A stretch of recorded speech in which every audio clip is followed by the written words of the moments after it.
إن الحمد لله نحمده ونستعينه ونستغفره ونعوذ بالله من شرور أنفسنا وسيئات أعمالنا من يهده الله فلا مضل له ومن يضلل فلا هادي له وأشهد أن لا إله إلا الله وحده لا شريك له وأشهد أن محمدا عبده ورسوله يا أيها الذين آمنوا اتقوا الله حق تقاته ولا تموتن إلا وأنتم مسلمون يا أيها الناس اتقوا ربكم الذي خلقكم من نفس واحدة وخلق منها زوجها وبث منهما رجالا كثيرا ونساء واتقوا الله الذي تساءلون به والأرحام إن الله كان عليكم رقيبا يا أيها الذين آمنوا اتقوا الله وقولوا قولا سديدا يصلح لكم أعمالكم ويغفر لكم ذنوبكم ومن يطع الله ورسوله فقد فاز فوزا عظيما أما بعد فإن خير الكلام كلام الله وخير الهدي هدي محمد صلى الله عليه وسلم وشر الأمور محدثاتها وكل محدثة بدعة وكل بدعة ضلالة وكل ضلالة في النار. Toujours dans la continuité de l'explication ainsi que des commentaires sur le livre intitulé Al-Wajiz fi fiqh sunnati wal kitab al-aziz de son auteur Abdul Azim ibn Badawi al-Khilafi. Quant à la semaine dernière, on avait terminé de parler de al-adhan et l'iqamah et on avait cité le laps de temps qui séparait l'appel à la prière de l'iqamah. Qui peut me dire quel est ce laps de temps? Non. Il n'y a pas de temps limité en fait. En fait, il faut que l'heure soit rentrée et que les musulmans soient rassemblés. Ahsan. Donc il n'y a pas de temps, de laps de temps bien déterminé par la religion qui déterminerait le temps séparant l'adhan de l'iqama. La seule chose que les savants ont cité, c'est que l'adhan doit être fait après l'entrée de l'heure de la prière et l'iqama doit être faite lorsque les musulmans sont rassemblés. Car si ce laps de temps n'est pas respecté, si on fait l'adhan et qu'on n'attend pas que les gens se préparent et viennent à la mosquée, quel est donc l'intérêt de faire l'adhan? Ensuite, on a parlé de l'interdiction de sortir de la mosquée pendant l'adhan. On avait cité 2 hadiths à ce sujet. Qui peut m'en citer au moins l'un d'entre eux? نعم. نعم. إذا من أدركه الأذان وهو في المسجد ثم يخرج لم يخرج لحاجة. لا, ça c'est le hadith Uthman ibn Affan. Hadith Abi Sha'atha, c'est lequel? Hadith Abi Sha'atha, c'est le hadith où il a vu Abu Huraira radiyallahu anhu qui était à la mosquée et qui a vu un homme se déplacer dans la mosquée jusqu'à ce qu'il soit sorti de la mosquée. Et Abu Huraira radiyallahu anhu l'a suivi du regard et ensuite dès que l'homme est sorti, qu'est-ce qu'il a dit? Amma hadha faqad asa Abul Qasim. Quant à celui-ci, il a désobéi à Abul Qasim. Abul Qasim qui est la kunya du prophète alayhi salatu wassalam. Et le prophète sallallahu alayhi wa sallam a dit la takunnu bi kunyati. C'est une kunya qui est propre au prophète alayhi salatu wassalam, Abul Qasim. Et le deuxième hadith que tu as cité, c'est le hadith de Uthman ibn Affan qui dit نعم أيوه ثم خرج لم يخرج لحاجة وهو لا يريد الرجعة فهو منافق. نعم. C'est le hadith de Uthman ibn Affan radiyallahu anhu qui dit que le prophète alayhi salatu wassalam a dit celui qui a écouté l'adhan dans la mosquée puis sort sans en éprouver le besoin et la nécessité, sans avoir l'intention de retourner, fahuwa munafiq, c'est un hypocrite. Et on avait dit que le hadith était authentifié par Cheikh al-Albani rahimahullah dans Sahih al-Targhib wa al-Tarhib. Ensuite on avait parlé de l'adhan et de l'iqama pour celui qui rate une ou plusieurs prières. Qu'est-ce qu'on avait dit à ce sujet? نعم تفضل. يبدأ مرة واحدة ويقيم كل صلاة Non. Donc on a dit que celui qui rate une prière, soit parce qu'il a dormi, soit parce qu'il l'a oublié, ou par cause de maladie, il lui est légiféré de faire al-adhan et al-iqama. Quelle est la preuve qu'il est légiféré de faire al-adhan et al-iqama? Moi je suis quelqu'un, je vous demande quelle est la preuve. Vous me dites que quand tu rates ta prière, tu dois faire al-adhan et l'iqama. Moi je suis un musulman sincère, je veux connaître la vérité, je vous demande quelle est la preuve. Qu'est-ce que vous me répondez? Naam Mustafa.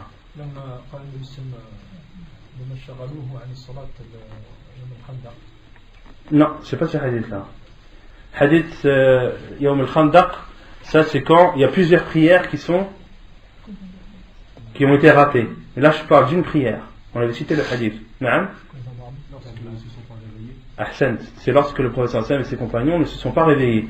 Une fois réveillés, Amara Bilal fa'adhana wa aqam. Il a ordonné à Bilal de faire al-adhan et l'iqama. Autrement dit, il lui a ordonné de faire al-adhan et l'iqama pour une prière qu'ils avaient ratée. D'accord? Donc ça c'est la preuve. Et concernant une personne qui rate plusieurs prières, qu'est-ce qu'il doit faire? Non. Il doit faire un adhan et une iqama pour chaque prière. Quelle est la preuve? C'est le hadith où le prophète sallallahu alayhi wa sallam, les mécréants l'ont occupé et le prophète sallallahu alayhi wa sallam n'a pu prier ainsi que ses compagnons la prière de Dhuhr, de l'Asr, de l'Maghrib et de l'Isha qu'après qu'une partie de la nuit se soit écoulée. Et le prophète alayhi sallam, il a ordonné à Bilal de faire l'adhan wa kana yuqimu li kulli salah. طيب. Ensuite on avait parlé, donc on avait terminé sur al-adhan, et concernant al-adhan, il y avait une chose que j'avais oublié de vous dire la semaine dernière, c'est concernant les choses qui ne doivent pas être faites pendant al-adhan, et notamment une erreur que malheureusement beaucoup de mu'adhdhinin, c'est ceux qui font l'appel à la prière, font malheureusement, et c'est ce que les savants appellent al-lahnu.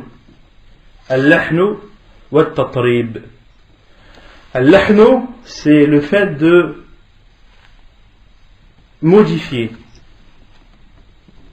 C'est un manque dans la langue arabe, ou dans la grammaire, ou dans la prononciation des termes qui modifie le sens des phrases et le sens des mots. Et ceci est condamné par les savants à l'unanimité. Les ulama, ils sont tous d'accord sur le fait que l'ahn, que ce soit pendant l'adhan ou que ce soit pendant la lecture du Coran, que cela n'est pas légiféré et autorisé. Il a été rapporté, un athar que beaucoup de savants rapportent, qu'un mu'adhin a fait l'adhan, فَطَرَبَ فِي أَذَانِهِ. At-tatrib, c'est le fait de chantonner. C'est le fait de chantonner. Il a chanté pendant son appel à la prière. فقال له عمر بن عبد العزيز أذن أذانا سمحا وإلا فاعتزلنا. Fais un appel à la prière respectueux ou bien alors délaisse-nous. Ou bien alors délaisse-nous. Il y a aussi le athar de Ibn Umar radiallahu anhu. Lorsqu'un homme est venu le voir, il lui a dit Inni uhibbuka fillah. Je t'aime pour Allah. Et Abdullah ibn Umar radiallahu anhu lui a répondu Amma ana fa ubriduka fillah. Et quant à moi, je te déteste pour Allah. Fa innaka talhanu fi adhanik. Car tu fais al-lahn durant ton appel à la prière. Et al-lahn, il se divise en deux. Il y a deux gravités. Il y a le premier qui change le sens des phrases et des mots. Il y a le deuxième qui, malgré que ce soit une déformation des mots, cela ne change pas le sens. Quant au premier, c'est par exemple de dire Allahu Akbar. De dire Allahu Akbar, ça change le mot. Qu'est-ce que ça veut dire Allah? Istifham. Ça veut dire est-ce que Allah? Celui qui dit Allah, il a dit Allah. Celui qui dit Allah, ça veut dire est-ce que Allah. Donc une personne qui dit Allahu Akbar, ça veut dire est-ce que Allah est grand. Il change le sens de la phrase. Les savants disent l'appel à la prière de celui qui fait cette erreur, il est nul et il doit le recommencer. Parmi aussi les erreurs qui annulent et qui changent le mot, c'est de dire Allahu Akbar, comme on avait dit la dernière fois, de dire Allahu Akbar. Akbar, c'est le jam' de kabara, et kabara, c'est le tambour. D'accord, ça change le sens du adhan, donc automatiquement annule l'appel à la prière. De même qu'il est interdit de dire Ashhadu an la ilaha et s'arrêter et de dire illallah. Ceci est interdit aussi. De séparer et de faire une pause entre la ilaha et illallah. Cela est interdit également. Il y a l'autre gravité de lahan, de déformation, qui les savants disent que c'est détestable, mais que cela n'influe pas sur la validité de l'appel à la prière. Que cela n'influe pas sur la validité de l'appel à la prière. Comme par exemple de dire Ashhadu anna Muhammadun Rasulullah. Ashhadu anna Muhammadun Rasulullah, c'est une erreur.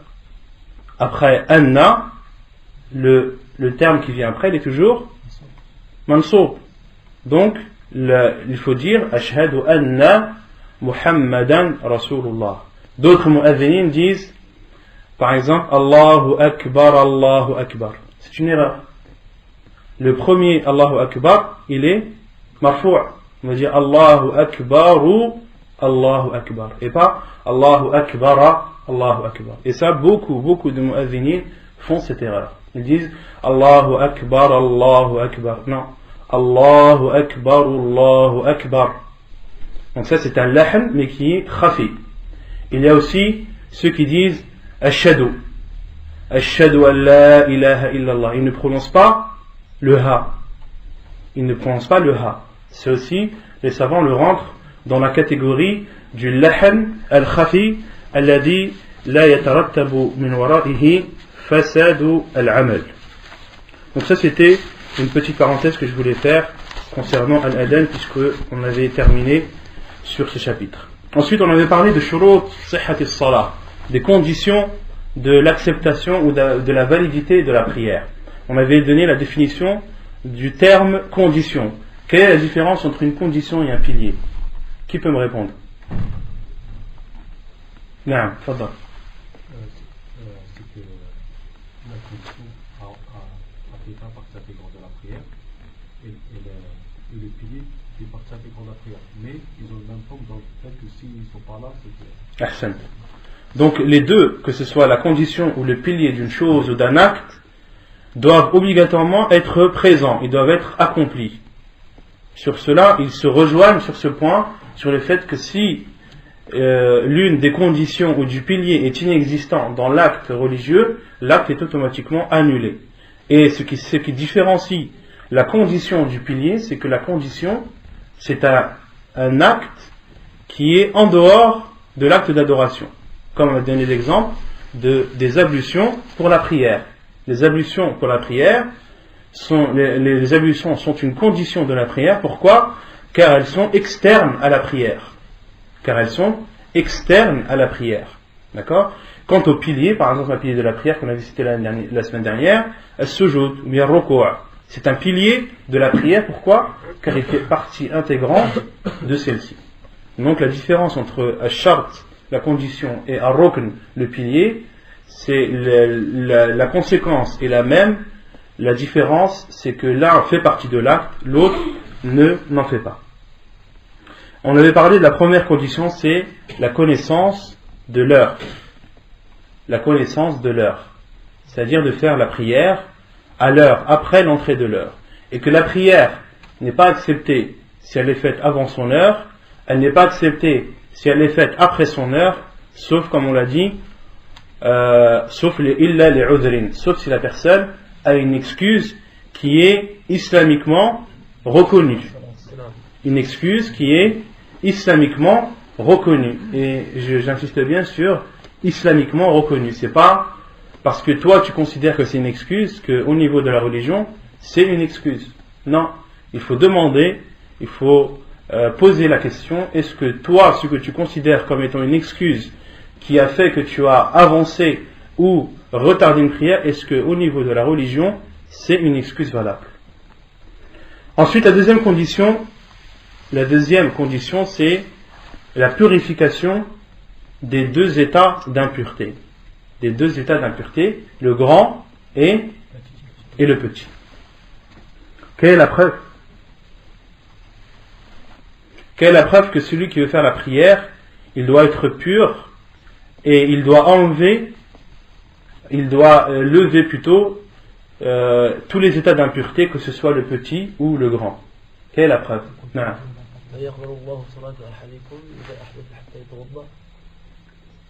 Non, il y a ça. Mais là tu parles du fait de lever le premier, le petit état d'impureté. Quelle est la preuve qu'on a citée qui rassemble à la fois le grand état d'impureté et le petit état d'impureté? Non, le verset de Surat Al-Ma'ida, où Allah subhanahu wa ta'ala dit: Ya ayyuhalladhina amanu, idha qumtum ila as-salah, faghsilu wujuhakum wa aydiyakum ila al-marafiq, wamsahu bi ru'usikum wa arjulakum ila al-ka'bayn, wa in kuntum junuban fattahharu. Ô vous qui avez cru, lorsque vous vous apprêtez à faire la prière, faghsilu wujuhakum, lavez vos visages, wa aydiyakum ila al-marafiq, wamsahu bi ru'usikum, et lavez vos bras jusqu'au coude, essuyez vos têtes, lavez vos pieds jusqu'aux chevilles, wa in kuntum junuban fattahharu. Et si vous êtes en état de grande impureté, en état de janaba, fattahharu, lavez-vous. La troisième condition, c'est taharatu thawbi wal badani wal makan. Donc la troisième condition, c'est que à la fois l'endroit où tu pries, les vêtements et ton corps doivent être purs. Ton corps, tes vêtements et l'endroit où tu pries doivent être purs. Et chacun de ces trois points est une condition pour que la prière soit valide. Mais avant de passer à ce troisième point, restons sur le deuxième. Sur la purification des deux états d'impureté, le petit et le grand. Une personne qui fait sa prière, et une fois sa prière terminée, a oublié qu'elle n'était pas en état de pureté. Elle a oublié qu'elle n'avait pas fait ses ablutions. Qu'est-ce qu'elle doit faire? Est-ce qu'elle doit considérer sa prière comme étant valide car il a oublié? Ou bien alors doit-il refaire sa prière parce qu'il a fait sa prière sans avoir accompli une des conditions primordiales qui est la pureté, la purification? Qu'est-ce qu'il doit faire? Ça peut arriver à n'importe qui là. Là, celui qui donne la réponse, bien sûr, il faut qu'il s'attende à la question qui suit, c'est quelle est la preuve? Que personne lève son doigt. Là, il doit la refaire. C'est quoi le dalil? Une fois il y avait un sahabi, il a oublié une partie dans son pied. Naam. Il a oublié de recommencer. Ahsan, on peut comprendre ça. Naam. C'est vrai, on peut comprendre ça. Mais maintenant, donc le frère il a cité le hadith où le prophète a vu un homme qui a fait sa prière, mais je crois que dans le hadith il n'avait pas fait la prière. Wallahu a'lam. C'est possible. Wallahu a'lam. Je crois que dans le hadith il n'avait pas fait sa prière, il avait seulement fait ses ablutions. Et le prophète avait vu dans son pied un endroit qui n'était pas atteint par l'eau. Il lui a dit Irji' fatawadda. Mais j'ai pas le souvenir, Allahu a'lam, que dans ce hadith il a fait la prière. Allahu a'lam. Parce que s'il aurait fait la prière, l'eau aurait eu largement le temps de sécher. Allahu a'lam. La preuve, c'est que At-tahara, c'est une condition de la prière. C'est ça la preuve. La preuve, c'est le verset d'Allah subhanahu wa ta'ala. إِذَا قُمْتُمْ إِلَى الصَّلَاةِ فَاغْسِلُوا وُجُوهَكُمْ وَأَيْدِيَكُمْ. D'accord? Et il n'y a pas de preuve qui vient restreindre ou exempter cela. D'accord? Et les savants disent que la condition, elle ne peut pas être ignorée par un oubli ou par une erreur. Et ne c'est pas parce que tu as oublié que tu n'avais pas fait tes ablutions, ce n'est pas parce que tu croyais que tu avais tes ablutions que cela rend ta prière valide. Car à la base, ta prière, elle a été amputée d'une condition d'acceptation. D'accord? Maintenant, pourquoi est-ce que une personne qui prie avec une impureté dans ses vêtements et qui a fini sa prière n'est pas obligée de la recommencer? Une personne qui a fait sa prière et dans ses vêtements étaient tachés d'impureté, mais cette personne ne savait pas que cette impureté était présente. À la fin de sa prière, la plupart des savants, qu'est-ce qu'ils disent? Que sa prière est acceptée, elle est valide. Pourquoi? C'est le hadith où le prophète sallallahu alayhi wa sallam a prié avec ses compagnons et où ses sandales où il y avait une impureté présente dans ses sandales. Donc les savants ont utilisé ce hadith pour prouver. Mais en aucun cas, il ne faut faire l'analogie entre un vêtement taché d'impureté et le fait de ne pas avoir fait ses ablutions. Ce sont deux sujets bien distincts qu'il ne faut pas mélanger.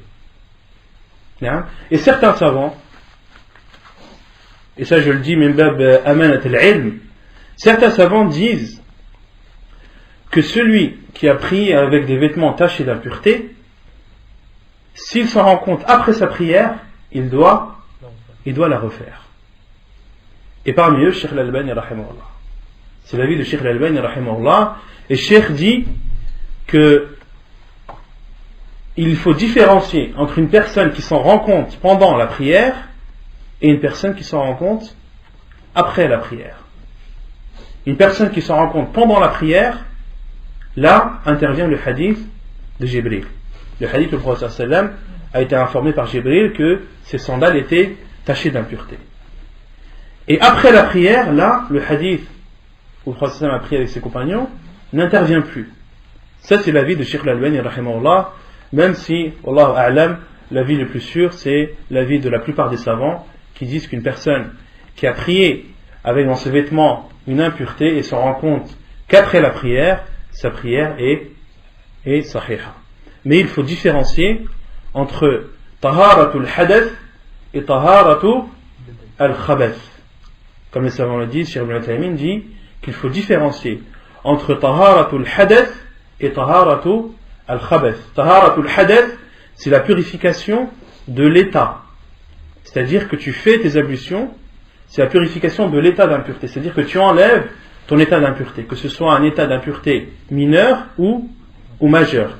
Et taharatul khabath, c'est la purification des impuretés. Parce qu'il faut différencier entre une impureté et un état d'impureté. Un état d'impureté, c'est quelque chose d'abstrait. C'est pas quelque chose de concret. Quelqu'un qui est genoux, est-ce que vous voyez qu'il est genoux? Non. Quelqu'un qui n'a pas ses ablutions, est-ce que vous voyez qu'il n'a pas ses ablutions? Non. Tout ça, c'est abstrait. D'accord? Et c'est pour ça que le prophète a dit Innal mu'mina la yanjus. Le croyant n'est pas impur. D'accord?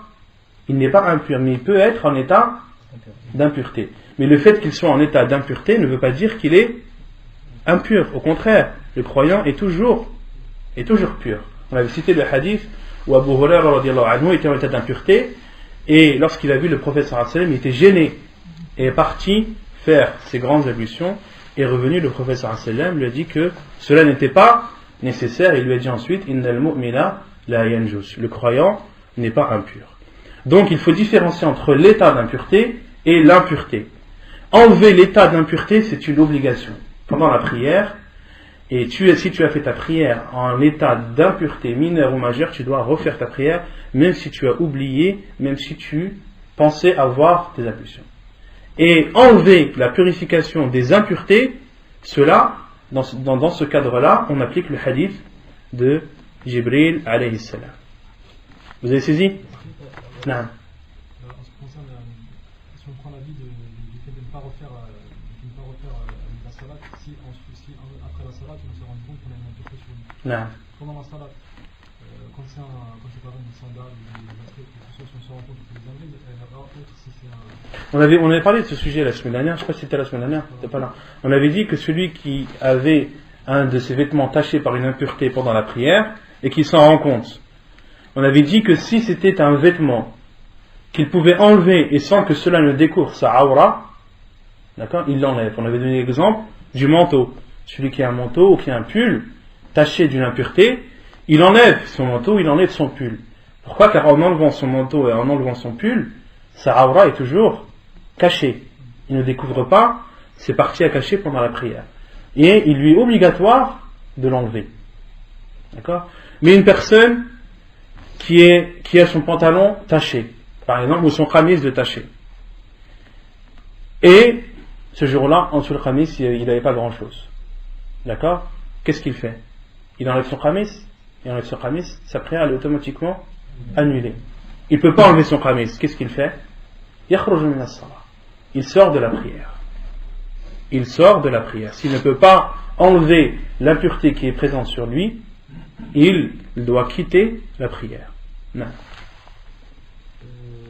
S'il a un doute, à la fin il a plus que le hadith, s'il a un doute de... il a un doute, je reviens à Taratul al-Hadath. S'il a un doute, il a plus que le hadith qu'on pourrait aller voir, il sait plus l'écouter. S'il a un doute, il sait pas si... non, s'il a un doute pendant sa prière, le professeur Hassan a dit فَلَا يَنْصَرِفْ حَتَّى يَسْمَعَ صَوْتًا أَوْ يَجِدَ رِيحًا. Celui qui a un doute, est-ce qu'il est en état de pureté ou pas durant sa prière? Le professeur Hassan a dit qu'il ne quitte pas sa prière jusqu'à temps qu'il ait entendu un bruit ou senti une odeur. Autrement dit, il doit se baser sur la certitude. Il doit se baser sur la certitude. Car si tu commences à entrer dans cette porte, le shaitan va s'amuser avec toi et va t'insuffler sans cesse ce genre de choses, c'est-à-dire est-ce que tu es en état d'impureté ou pas. La personne doit toujours se baser sur la certitude. Ensuite, donc ça résume un peu ce qu'on a dit la semaine dernière. Donc la quatrième condition, c'est satrul awra. On avait dit que la quatrième condition pour que la prière soit valide, c'est de couvrir ses parties. Et al-awra, on avait dit que pour l'homme, c'est min as-surrati ila ar-rukba, du nombril au genou. Et on avait cité que les savants ont expliqué que le nombril et le genou n'entrent pas dans le cadre de la awra. Donc quand je dis awra, je veux dire par là les parties qui nous sont interdites à l'exposition. Des parties de notre corps qu'il nous est interdit d'exposer. D'accord? Qu'on ne doit pas montrer, qui doivent être obligatoirement cachées et couvertes. Donc quand je dis awra, c'est ce sens-là que je veux dire.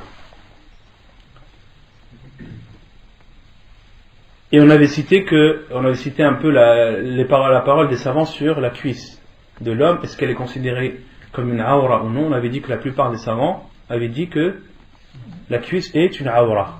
D'accord? Car le professeur Hassan a vu un homme qui avait découvert sa cuisse et le professeur Hassan lui a dit Ghatti fakhidak fa inna al-fakhida awra. Couvre ta cuisse car ta cuisse est une awra. Et on avait parlé aussi de la awra de la femme envers une autre femme. Donc certains savants disent que la awra de la femme c'est comme la awra de l'homme, c'est-à-dire entre le nombril et le genou. Et d'autres savants ont dit que la femme ne doit montrer devant une autre femme que ce qui était connu au temps des compagnons radiyallahu anhum. Et que la femme, ce qui lui est demandé, c'est d'être couverte. D'accord? L'homme et la femme, il leur est demandé d'être pudiques, mais la femme, umirat bi as-sitr wal-hijab. Ça, c'est ce qui est connu de la femme musulmane, qui lui est toujours demandé d'être toujours le plus pudique possible et de se couvrir le plus possible tant qu'elle en a la possibilité et les capacités. Et ça, c'est l'avis le plus sûr, Inch'Allah, c'est que la femme ne doit montrer devant une autre femme que ce qui était connu des salafs. Car avant tout, on suit nos salafs. N'est-ce pas? On aime bien suivre nos salafs. Et bien qu'on les suive sur tous les points, et pas seulement sur les points qui nous arrangent. Et sur les points qui, entre guillemets, nous dérangent, là les salafs on les oublie. Non.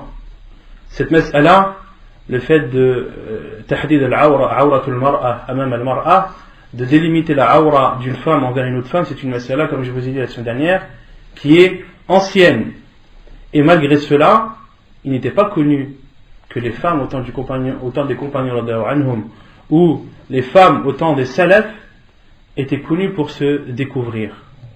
Étaient connues pour se découvrir le dos entre elles, entre femmes, ou de se découvrir une partie de la poitrine, ou de se découvrir les cuisses. Cela n'a jamais été rapporté par aucune des femmes au temps de ces siècles bénis. Et je vous avais dit que j'allais vous citer une fatwa de Cheikh Ibn Uthaymin rahimahullah à ce sujet.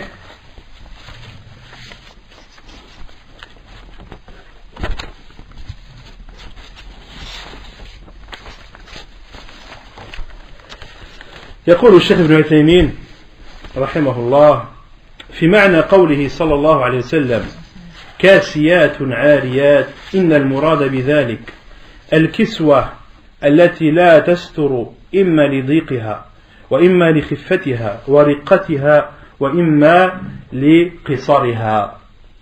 Cheikh Ibn Uthaymin a été questionné et dans le cadre de sa réponse, et cela, beaucoup de savants ont été questionnés par cette question. Le hadith où le prophète sallallahu alayhi wa sallam a dit Sinfani min ahli an-nar lam arahuma ba'd nisa'un kasiyatun 'ariyat. Le hadith où le prophète sallallahu alayhi wa sallam parle des femmes vers la fin des temps qui seront habillées mais en même temps déshabillées, dévêtues. Beaucoup de savants ont été questionnés, est-ce que les femmes qui portent des petites tenues moulantes, etc., est-ce qu'elles entrent dans le cadre de ce hadith? Et Cheikh Ibn Uthaymin rahimahullah a répondu que la signification du hadith du prophète sallallahu alayhi wa sallam, lorsqu'il dit kasiyat ariyat, c'est-à-dire habillé mais en même temps dévêtu, il dit que cela veut dire des vêtements qui ne cachent pas, soit parce qu'ils sont moulants, les dhiqliha, soit parce qu'ils sont fins, soit parce qu'ils sont courts.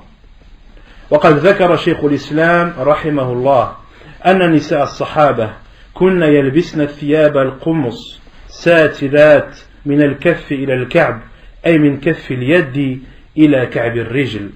Et il dit, et Cheikh l'Islam Ibn Taymiyyah rahimahullah a cité que les femmes des compagnons mettaient des vêtements appelés al-qums, qui couvraient du poignet à la cheville, du poignet de la main jusqu'aux chevilles des pieds. وهذا هو اللباس المشروع الذي ينبغي للمرأة أن تتحلى به.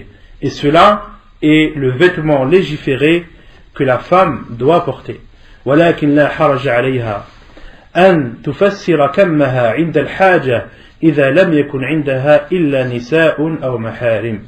Et il n'y a pas de mal à ce qu'une femme retrousse ses manches lorsqu'elle en éprouve le besoin et lorsqu'elle est en présence de femmes ou bien de maharim, ou bien des hommes qui lui sont interdits au mariage.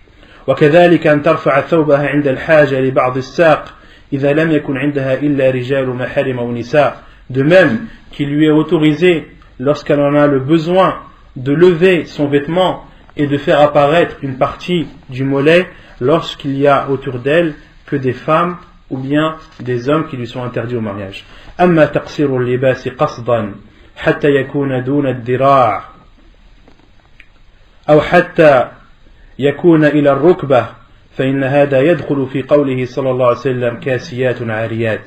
Et quant au fait de porter des vêtements qui sont courts jusqu'à voir le genou par exemple, cela entre dans le hadith du prophète sallallahu alayhi wa sallam كاسيات عاريات.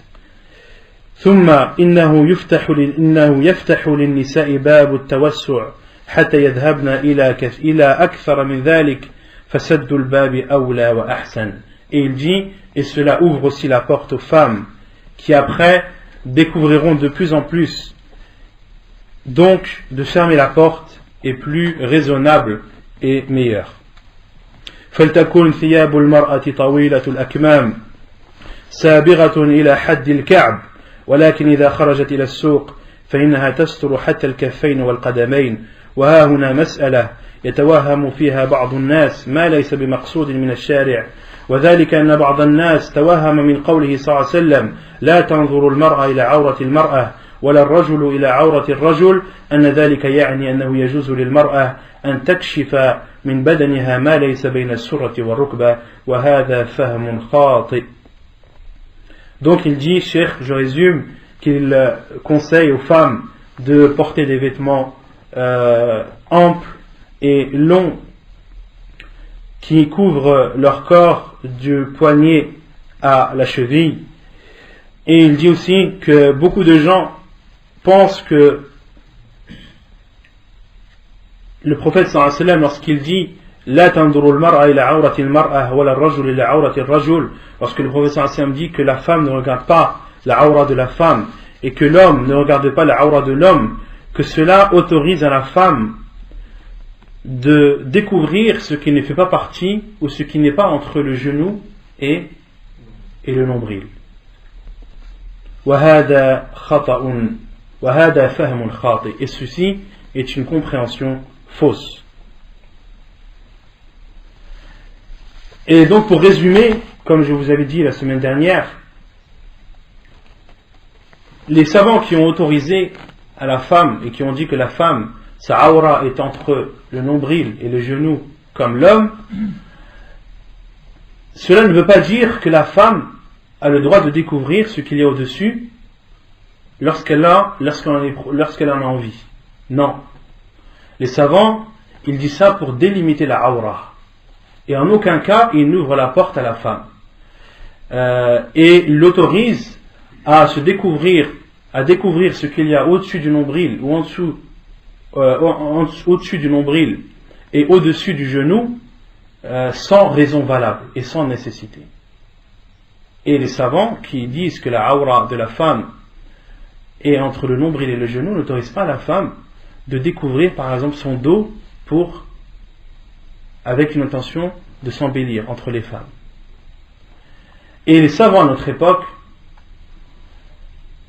la plupart disent que la femme, devant la femme, elle doit se vêtir comme au temps des compagnons radiallahu anhum. Car à notre époque, les fitanes sont encore plus grandes.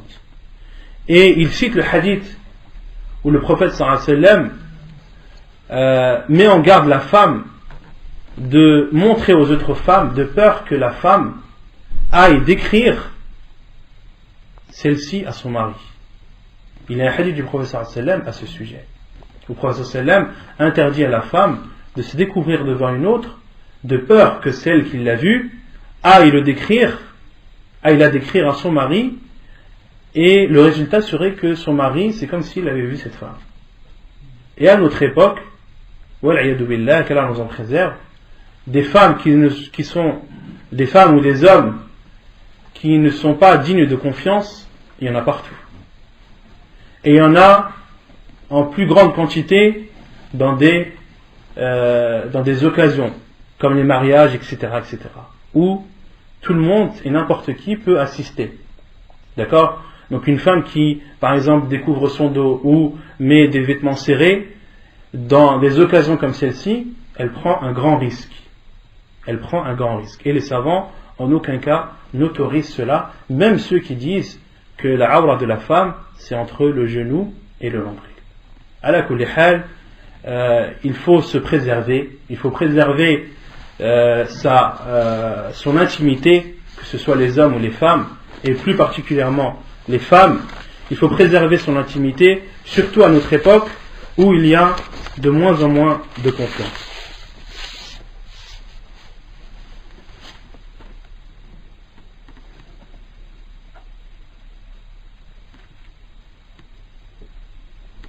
Donc là, il y a une question. Comment est-il possible de prier si pendant un voyage, l'on se trouve en état de janaba et sans eau? Le tayammum convient-il pour se purifier, sachant que l'état de janaba requiert les grandes ablutions? On avait dit que ça dans le bab de tayammum, vous pouvez retourner au cours à ce sujet, que lorsque il n'y a pas d'eau, d'accord, la personne, même si elle est en état de janaba, a recours au tayammum. Le tayammum lui suffit. Le tayammum remplace à la fois les grandes ablutions et les petites. طيب. يقول المؤلف, donc c'est bon, vous avez compris sur le satr al-awra, c'est clair. والمرأة كلها عورة إلا وجهها وكفيها في الصلاة لقوله صلى الله عليه وسلم المرأة عورة وقوله عليه الصلاة والسلام لا يقبل الله صلاة حائض إلا بخمار. Et ensuite l'auteur dit, et la femme est entièrement une awra hormis son visage et ses mains pendant la prière. La preuve est le hadith du prophète sallallahu alayhi wa sallam qui dit al-mar'atu awra, la femme est une awra. Hadith authentique rapporté par At-Tirmidhi. Et le hadith du prophète sallallahu alayhi wa sallam qui dit qu'Allah n'accepte pas la prière d'une femme pubère sans son khimar. On avait expliqué le khimar la semaine dernière. Qui connaît la définition de le khimar? Non, c'est ce qui couvre sur le visage. Al-khimar, qu'est-ce que c'est le khimar? Ce qui couvre la tête. Elle a dit yughatti ar-ra's. On avait dit que d'où le terme khamr, d'où le terme vin, car le vin, lorsqu'il est consommé en grande quantité, il recouvre le cerveau. يخمر العقل. نعم. D'accord, khimar, c'est ce qui couvre. Mais il n'y a pas selon aussi des pays. Non, هنا في الحديث. Ce qui est connu dans la langue arabe, al-khimar, في لغة الشرع, يعني ما يغطي الرأس. نعم.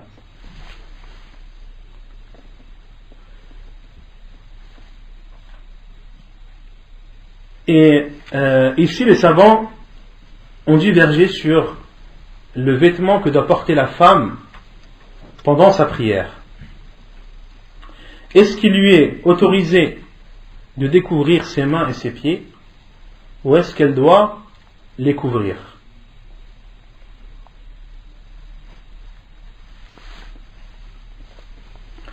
Cheikh Ibn Uthaymin rahimahullah a dit, quand il a expliqué ce hadith, في هذا الحديث سكت النبي صلى الله عليه وسلم عن سائر البدن سوى الرأس فجواز كشف اليدين والرجلين هو الأظهر وسترهما هو الأحوط.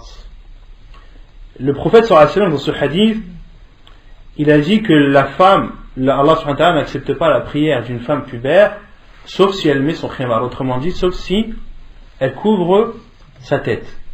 Et Cheikh Ibn Uthaymin dit dans ce hadith, le prophète sallallahu alayhi wa sallam s'est tu sur l'ensemble du corps, autrement dit, et y compris les pieds et les mains.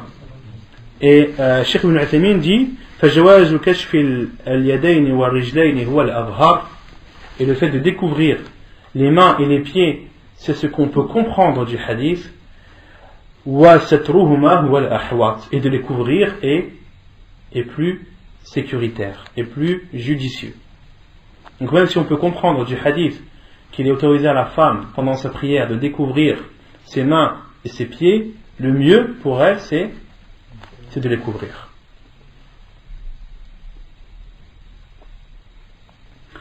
Et la preuve que il est autorisé à la femme de découvrir son visage et ses deux mains, c'est le hadith de Salama, la femme du prophète sallallahu alayhi wa sallam, كانت تصلي في ذرع وخمار.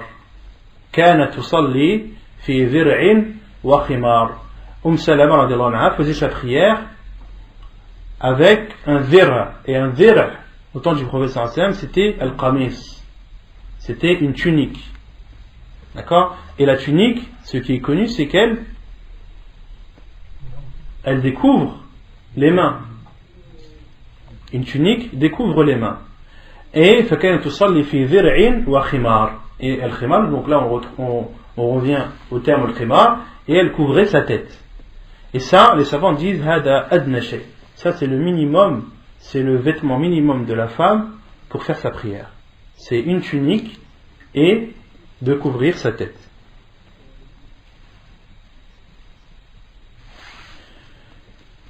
Et Cheikh Al-Albani rahimahullah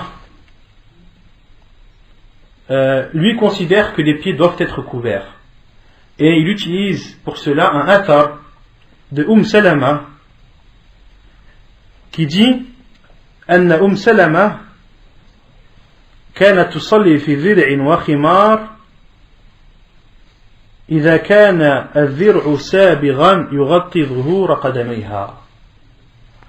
Un athar de Salama radiallahu anha qui dit qu'elle priait avec un dhir, donc un qamis, avec un khimar et avec un dhir qui couvrait le dessus de ses pieds. Le dessus de ses pieds, c'est-à-dire un qamis qui était long au point de recouvrir le dessus des pieds.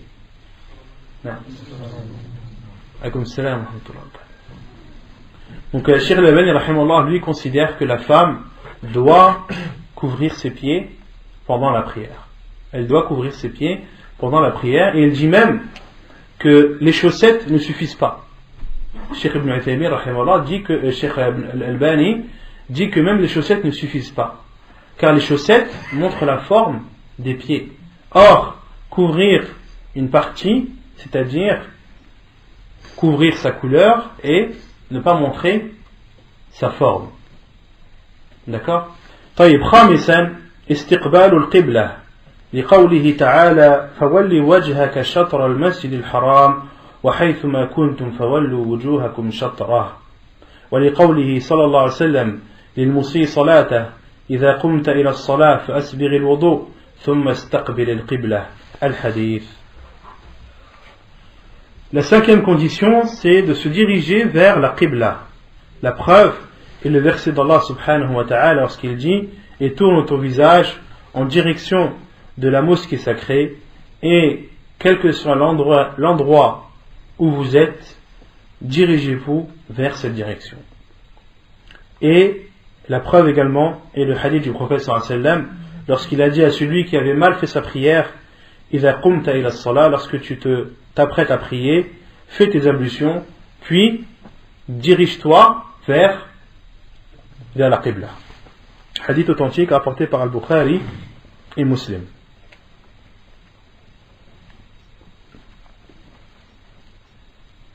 طيب, comment connaître la qibla? Comment connaître la qibla? Qui sait comment connaître la qibla?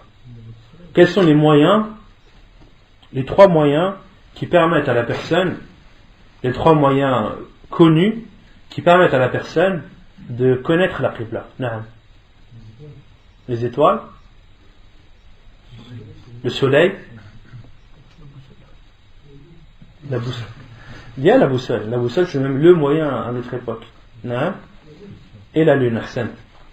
Donc, ce qui est connu, au minimum, sont le soleil, la lune, les étoiles, et à notre époque, tous les gadgets, les boussoles, les montres, etc., qui nous permettent instantanément de connaître la direction de la qibla. Mais bon, pour celui qui n'a pas de boussole, pour celui qui n'a pas tous ces instruments qu'on peut avoir à notre époque, et ça peut arriver qu'une personne se retrouve sans moyen de s'orienter. Donc il y a trois possibilités, trois moyens. Le premier, c'est le soleil. Comment est-ce qu'on peut connaître la direction de la qibla grâce au soleil? Non. Le soleil se lève toujours à l'est et et se couche à l'ouest. C'est important ça. Non. Et le soleil se lève toujours à l'est? Ahsant. Il peut se lever au sud-est. Ça dépend des pays, ça dépend des saisons. Ça dépend des saisons. En hiver, le soleil va plus se lever du côté sud-est. D'accord? Comme nous par exemple en France. En hiver, ici vous voyez dans cette ville, la Qibla elle est où? À quelques degrés près. En France, elle est au sud-est. Et le soleil, quand vous regardez ici, se lève où? Au sud-est. Parce qu'on est en hiver. Et plus tu t'approches de l'été, et plus le soleil se rapproche de l'est. Et de cela, il faut aussi prendre en considération pour le zénith, pour l'heure de Dohr. Parce qu'on avait dit que l'heure de Dohr, c'est à partir du moment où le soleil dépasse son zénith, parce qu'il est au-dessus de notre tête. Et on avait cité que le zénith, c'est lorsque il n'y a pas d'ombre. Mais c'est pas forcément vrai. C'est pas forcément le cas tout le temps. Il peut très bien, le soleil peut très bien être au zénith, d'accord, mais avec une ombre. Pourquoi? Car il est dirigé plus vers le sud. Il n'est pas exactement au-dessus de ta tête. D'accord? Et comment calculer, comment connaître l'heure de Dohr comme ça? En plantant un bâton. Une certaine mesure. Vous avez déjà oublié les cours des heures de prière? Sinon, on reste à la moitié du bâton. Tu regardes le bâton jusqu'à l'ombre. Il n'y a plus d'ombre. Jusqu'à qu'il n'y ait plus d'ombre. Ouais, mais ça, jusqu'à qu'il n'y ait plus d'ombre, c'est quand le soleil il est au-dessus de ta tête. Non, en fait, Mais le soleil, il peut être au-dessus de ta tête, mais il peut être au-dessus de ta tête toujours en étant une ombre. C'est-à-dire, il n'est pas exactement au-dessus de ta tête. Il peut être décalé vers le sud ou vers le nord. quand l'ombre diminue, Quand l'ombre diminue. Ensuite, quand l'ombre diminue, c'est quand je pense du coup.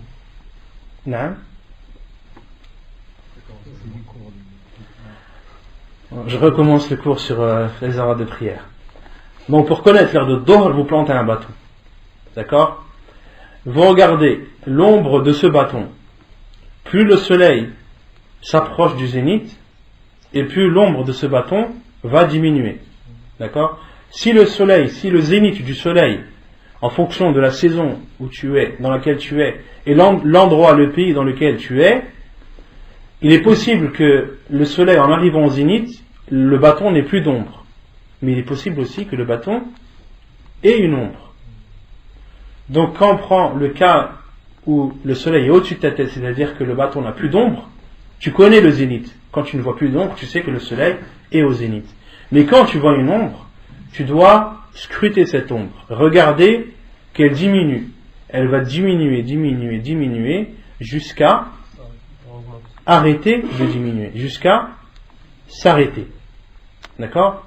Supposons que tu prends un bâton d'1 mètre, l'ombre va diminuer, diminuer, jusqu'à par exemple arriver à 10 cm. Et à 10 cm, elle remonte. À 10 cm, il remonte. Mais de l'autre côté. D'accord? Là, à partir du moment où il remonte de quelques millimètres, là c'est l'heure de Dohr. Malgré que le bâton ait une ombre de 10 cm. Et pour calculer la Asr, la même longueur. C'est-à-dire lorsque l'ombre de la chose est égale à la longueur de cette même chose. Mais encore une fois, pas forcément. Dans ce cas où, au zénith, l'ombre du bâton est de 10 cm, il faut rajouter à l'ombre à l'heure de la Asr 10 cm. Sinon, tu auras tout faux. Donc, il faut bien prendre en considération tous ces points. Donc, le soleil se lève à l'est, c'est connu des gens, mais pas tout le temps. D'accord? Il faut bien prendre en considération à la fois le pays où tu es et à la fois la saison dans laquelle tu te trouves. Non. Voilà, c'est par rapport aux zénith, justement. Comment tu peux connaître la Qibla? Non, là j'ai fait une. Pour revenir à la Qibla, savoir le la Pour revenir à la Qibla, tu regardes le soleil, où est-ce qu'il se lève? Tu sais qu'il se lève à l'est. Non, mais Où? le zénith. Voilà. Il est tout en haut. Il y a la lune, les étoiles et le soleil. La lune et les étoiles, tu les vois pas, le soleil est tout en haut. Et tout en haut, makhlas, tu fais comme tu peux. Tataharra, tu utilises les moyens que tu as. Et si tu n'as aucun moyen, ben tu fais des efforts pour essayer de voir et de trouver la. Et tu peux trouver en fonction de. Ouais, quand il est au zénith, le zénith, on avait dit que c'était un moment qui était court, d'un quart d'heure. Donc toi, si tu plantes ton bâton, t'attends un quart d'heure au grand maximum et tu vas voir après que l'ombre va commencer à augmenter. Donc tu vas voir automatiquement de quel côté l'ombre va apparaître. D'accord? Et de là, tu peux en déduire d'où le soleil s'est levé. On ne peut pas savoir que le soleil s'est levé de gauche à droite, par exemple quand il est zénith. Bah, quand il est zénith au-dessus de ta tête, comment tu veux savoir? Tu vois ça vers le sud. Non, tu es obligé d'attendre que le soleil décline de son zénith. Donc, pour se repérer avec le soleil, vous savez qu'il se lève à l'est ou vers le sud-est et qu'il se couche à l'ouest. Et donc de là, vous pouvez en déduire le nord et le sud et en déduire la direction de la Qibla. Pour la lune, c'est la même chose. La lune se lève à l'est et se couche à l'ouest. La lune, c'est la même chose. Et quant aux étoiles, comment se repérer avec les étoiles? Qui connaît? La nuit. Non. Il faut trouver l'étoile polaire. Comment tu trouves l'étoile polaire?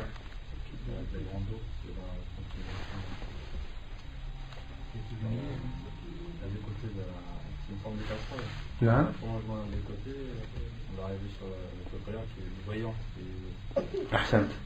Donc pour se repérer avec les étoiles, il faut repérer l'étoile polaire.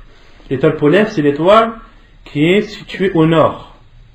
Quand tu as trouvé l'étoile polaire, tu as trouvé le nord. Et pour trouver l'étoile polaire, il faut d'abord trouver la grande ours. La grande ours, c'est celle qui fait une forme de grande casserole. Ça fait une espèce de rectangle avec un trait. Et lorsque tu as repéré la grande ours, dans la grande ours, tu vas voir les deux étoiles du bas qui sont très lumineuses. D'accord?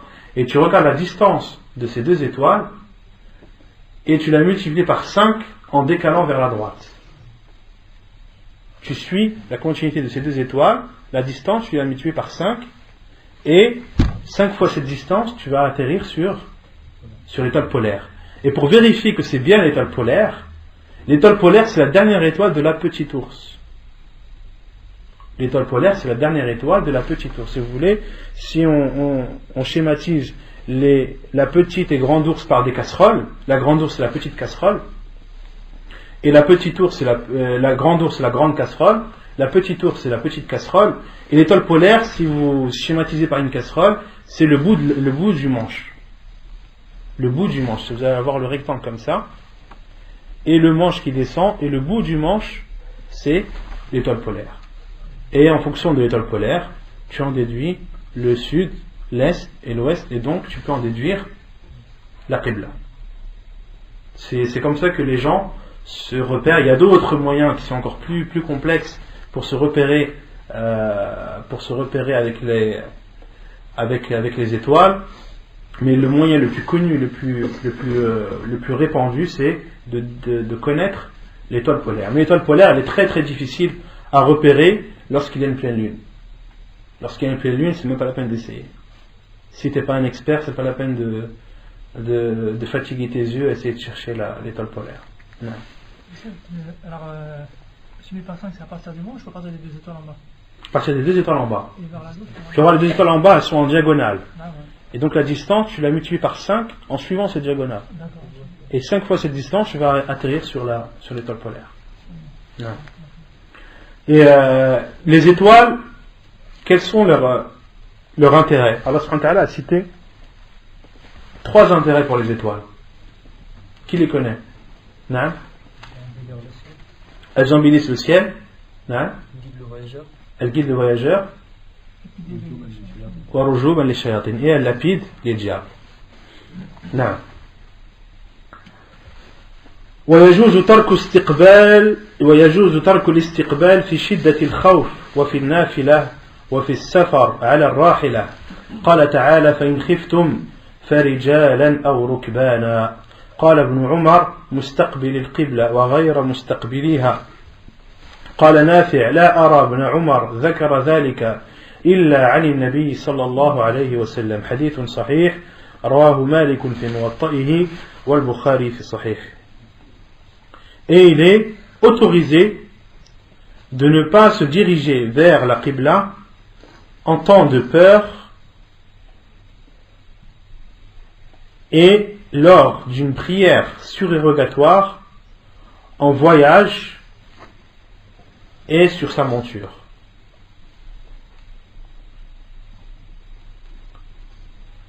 قال تعالى فإن خفتم فرجالا ركبانا أو ركبانا. Allah subhanahu wa ta'ala a dit, et si vous avez peur, alors priez en marchant ou sur vos montures.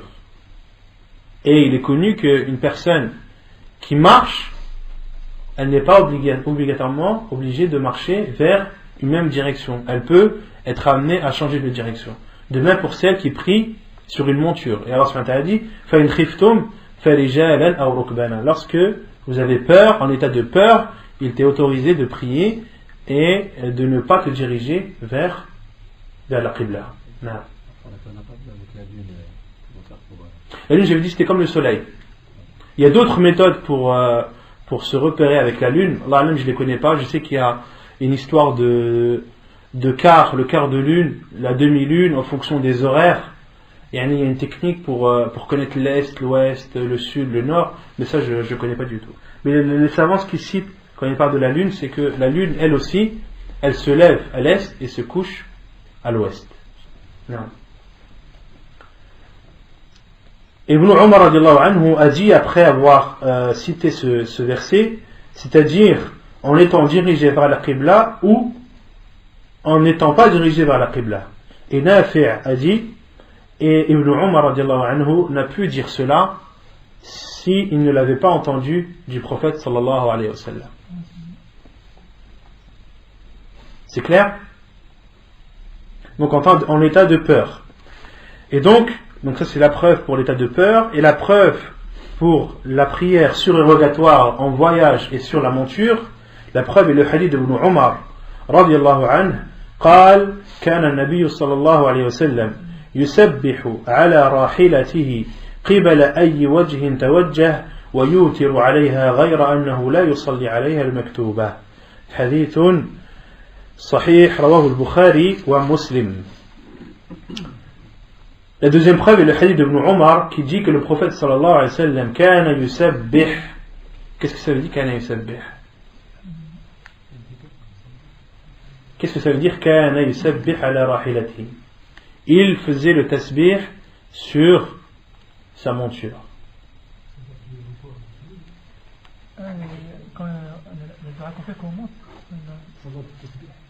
Non, ça va tasbih, non, c'est pas ça.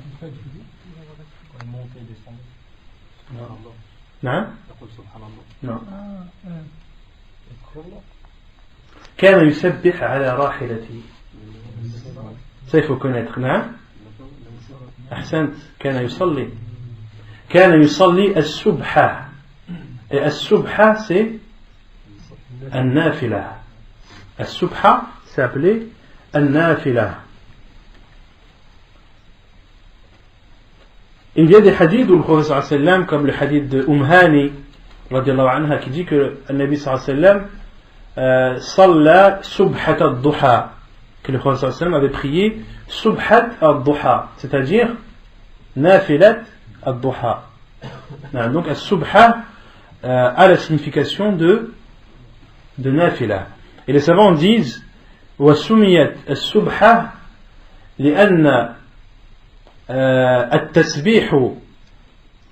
لأن التسبيح في الصلاة سنة. D'accord? Car ils disent que le tasbih, le fait de dire subhanallah pendant le ruku et le sujoud, c'est une sunna pendant la prière. D'accord? Et ils disent que la prière surrogatoire, elle est aussi considérée comme une subha par rapport à la prière obligatoire, comme at-tasbih est une sunna dans la prière. Certains savants ont donné cette explication.